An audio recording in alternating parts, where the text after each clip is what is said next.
Selamat pagi anak kami semua. Pagi, Bu. Pagi, Bu. Selamat pagi, Bu. Iya, bagus ya. Bagaimana kabar kalian hari ini, Nak? Ibu harap semua Baik, dalam Bu. keadaan sehat Baik, Bu. ya. Ya. Ada yang sedang sakit? Nggak ada ya. Ibu lihat semua dalam keadaan sehat. Ya. Ini sudah beberapa bulan kita melaksanakan pembelajaran jarak jauh ya. Ibu harap kalian semua tetap semangat. Inilah kondisi kita sekarang ini. Bagaimanapun kondisi kita harus tetap semangat ya. Jangan mengeluh nak ya. Jangan mengeluh. Dengan mengeluh nggak ada pekerjaan yang bisa kita selesaikan ya. Tapi dengan semangat, pelan-pelan kita belajar bersama, kita bisa mengikuti pembelajaran dengan baik. Untuk memulai pelajaran kita hari ini, Ibu minta Riyandi untuk memimpin dalam doa. Silakan Riyandi. Sebelum kita memulai pelajaran kita, mari kita berdoa. Doa dimulai. Doa selesai. Untuk absensi kalian, seperti biasa, silakan mengupload foto selfie di Google Classroom. Ya. Sudah ada yang mengisi absensinya, nak? Sudah, Bu. Sudah ya, bagus ya. Bagi yang belum, setelah selesai Zoom meeting ini nanti, silakan mengisi absensinya di Google Classroom. Kemudian perhatikan waktu pengisiannya supaya tidak terlambat. Nah, untuk bahan pembelajaran kita hari ini, semua sudah Ibu upload di Google Classroom. Ada handout, ada slide PowerPoint, ada video pembelajaran, kemudian ada LKPD. Silakan dibuka di Google Classroom ya. Nah, itu nanti bisa membantu pemahamanmu untuk mempelajari materi penyusunan kertas kerja ini. Iya. Minggu lalu, ada yang masih ingat kita belajar tentang apa? Masih, Bu. Tentang apa, Naomi? Tentang fungsi dan bentuk-bentuk kertas kerja, Bu. Iya, tentang fungsi dan bentuk-bentuk kertas kerja. Hari ini kita masih akan tetap belajar mengenai kertas kerja, tapi lebih ke penyusunan kertas kerja itu sendiri ya. Ibu akan coba bagikan. Sudah terlihat? Sudah, Doa, Bu. Sudah ya? Sudah, Bu. Materi kita hari ini tetap kertas kerja. Kalau kemarin kita mempelajari fungsi dan bentuknya, hari ini kita akan menyusun tentang kertas kerja ya. Jadi tujuan pembelajaran kita hari ini adalah pendekatan pembelajaran kita tetap menggunakan saintifik dengan model pembelajaran discovery learning. Setelah belajar hari ini, Ibu berharap kalian bisa menguraikan langkah-langkah dalam menyusun kertas kerja, kemudian menganalisis perhitungan laba rugi perusahaan, kemudian menganalisis cara menyusun kertas kerja perusahaan jasa. Ibu berharap semua ini dalam pembelajaran ini kalian boleh bersikap jujur, bertanggung jawab, disiplin, percaya diri, dan mandiri. Ya? Jadi ikutilah sungguh-sungguh pembelajaran kita hari ini. Nah, ini adalah neraca saldo dari salah satu perusahaan jasa yaitu Salon Alia. Coba kamu amati ya. Kita sudah menyusun namanya neraca saldo. Nah, ini neraca saldonya. Kemudian ini jurnal penyesuaian yang disusun oleh Salon Alia pada Desember 2017 ya. Ibu mau bertanya.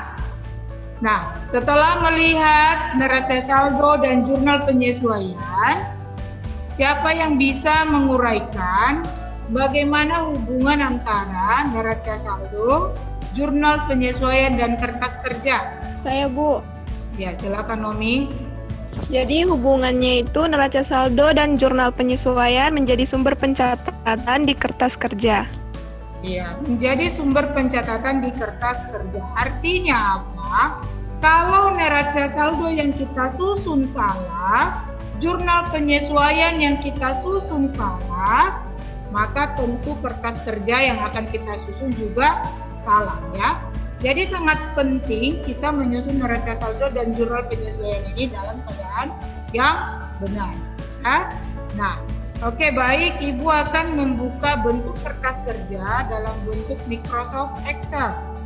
Sudah terlihat? Udah, Sudah, Bu. Nah, Di sini sudah ada contoh dari salah satu kertas kerja. Di sini ada neraca saldo dan jurnal penyesuaian. Oke. Bagaimana cara mengisi kolom neraca saldo setelah disesuaikan ini? Ada yang bisa?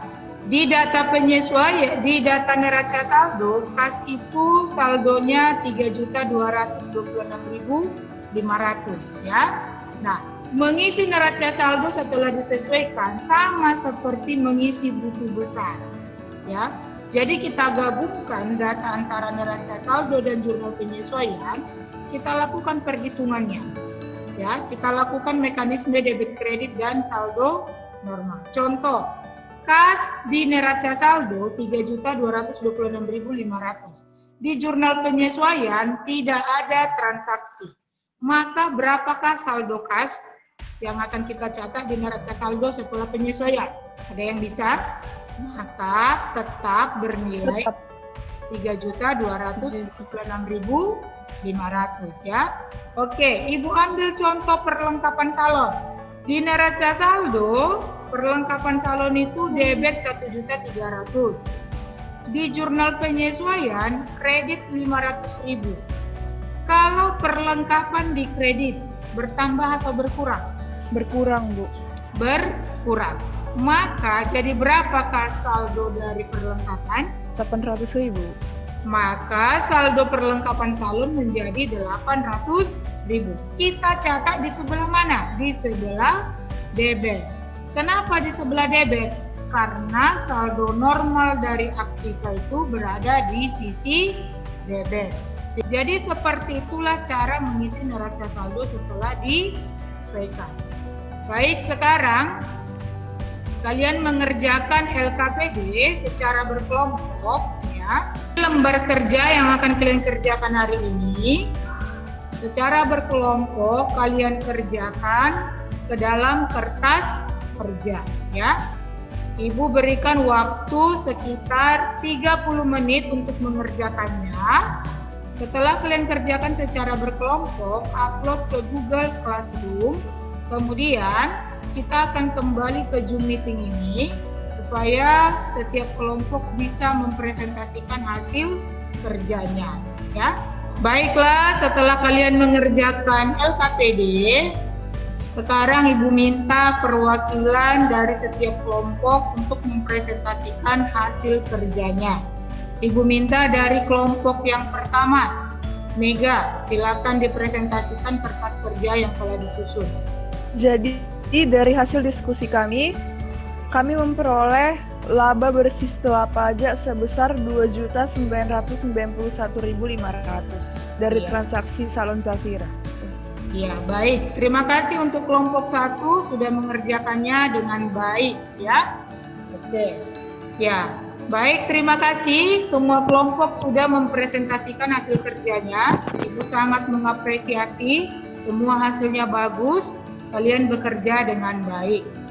Nah, kita akan membuat kesimpulan dari pembelajaran kita hari ini. Siapa yang bisa membuat kesimpulannya, Nak? Saya, Bu. Ya, silakan Nomi. Kesimpulan menyusun kertas kerja yang pertama, menghitung neraca saldo setelah disesuaikan. Yang kedua, mengisi kolom laba rugi dengan akun pendapatan dan beban.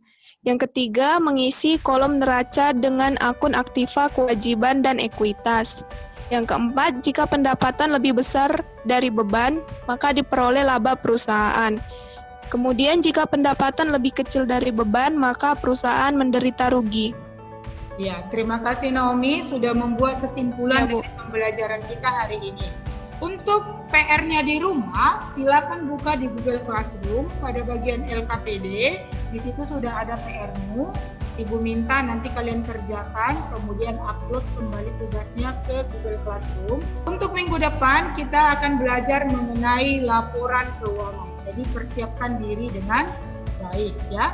Untuk menilai bagaimana pelaksanaan pembelajaran kita hari ini, Ibu minta kalian boleh mengisi angket yang sudah Ibu kirimkan di Google Classroom ya. Ibu mau tahu bagaimana respon kalian setelah mengikuti pembelajaran hari ini. Untuk menutup pelajaran kita hari ini, Ibu minta Karen menutup dalam doa ya. Berdoa dimulai. berdoa selesai.